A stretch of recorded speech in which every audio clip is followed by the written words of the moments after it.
What's the purpose of Draw Muhammad Day? Listening to what people use as their explanation as to why they are participating, I get a wide variety of responses.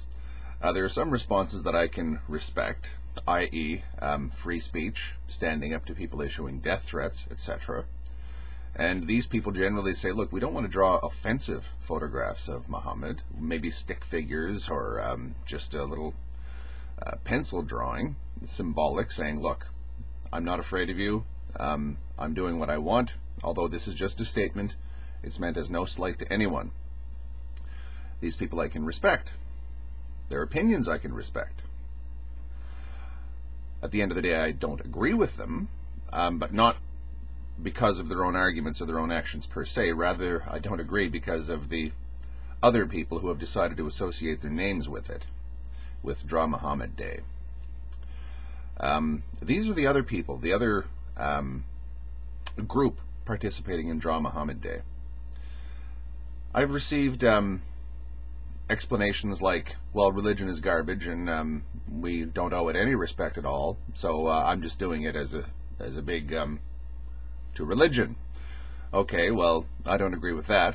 If you don't believe in a religion, you just don't follow it. Anyone tries to convert you to it, well, then they're fair game for all the scorn and ridicule you want. But if someone just goes about their business and lives their life and practices their faith, I don't think that it's any business of mine to go out of my way to offend them.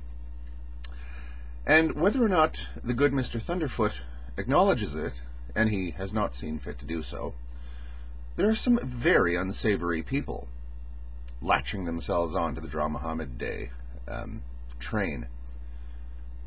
And I do believe that these people are not being dissociated, are not being disavowed, are not being denounced by the people who are involved in Draw Muhammad Day, the more thoughtful people.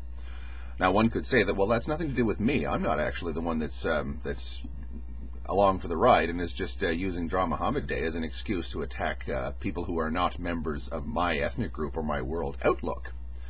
Well, that's all very well, but the same kind of logic says that every Muslim on earth should not be held responsible for a few lunatics issuing death threats, or even the actions of the Iranian government or any number of Muslims who are doing nasty things in the name of Islam. Collective guilt is collective guilt. If we're going to hold every Muslim responsible, or at least insult every Muslim equally for the actions of a few lunatics, that there is an element of culpability there that we are forcing these people to accept.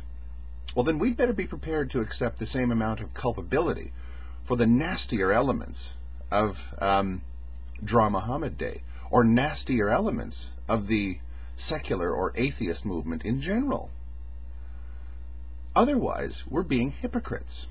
Now, it's this reason why I'm not involved in Draw Muhammad Day. I understand the reasoning behind a lot of people's choice to participate, but the whole thing has become so tainted with Islamophobia, racism, and bigotry, not to mention just deliberate offense, that I think that the idealistic element has been lost.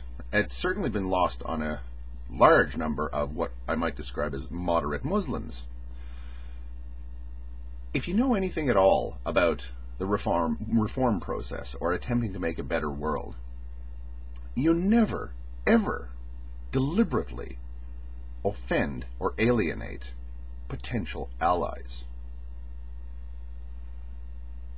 The world's Muslims are almost exclusively or almost totally moderate. When you do something that they perceive as a deliberate offense against them, you might not be pushing them into the hands of the radicals, but you're pushing them away from yourself. Very, very bad tactics. Thank you.